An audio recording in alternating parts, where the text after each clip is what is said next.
সরকারি প্রাথমিক বিদ্যালয়ে ৯৩% শিক্ষকই মেধার ভিত্তিতে নিয়োগ দেওয়া হবে বলে জানিয়েছেন প্রাথমিক ও গণশিক্ষা উপদেষ্টা অধ্যাপক ডক্টর বিধান রঞ্জন রায় পোদ্দার। রোববার খুলনা বিভাগীয় কমিশনারের কার্যালয়ে খুলনা বিভাগের বিভাগীয় কর্মকর্তাদের সঙ্গে মতবিনিময় অনুষ্ঠানে প্রধান অতিথির বক্তৃতা করেন তিনি।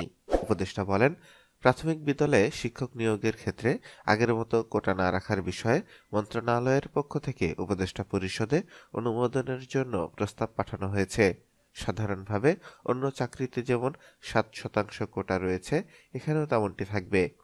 তবে শিক্ষার্থীদের বিজ্ঞান ও গণিতে দক্ষ করে তুলতে শিক্ষক নিয়োগের ক্ষেত্রে মোট নিয়োগের ২০% গণিত ও বিজ্ঞানের বিষয়গুলো থেকে পাশ করাদের অগ্রাধিকার দেওয়া হবে।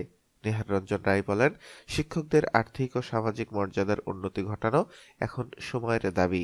প্রাথমিক শিক্ষার লক্ষ্যই হল শিশুদের অক্ষর জ্ঞান সম্পন্ন করে গড়ে তোলা, একই সঙ্গে তাকে ভাষা জ্ঞানে ও গণিতে দক্ষ করা। পড়তে পারা মানুষের সামনে বিশ্বের জ্ঞান রাজ্যের দ্বার খুলে যায়, যার সূচনা প্রাথমিক বিদ্যালয় থেকেই হয়।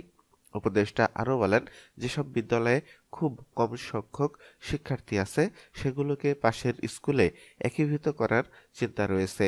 খুলনা বিভাগীয় কমিশনার মোহাম্মদ ফিরোজ সরকারের সভাপতিত্বে অনুষ্ঠানে অন্যদের মধ্যে বক্তব্য দেন অতিরিক্ত ডিআইজি জয়দেব চৌধুরী।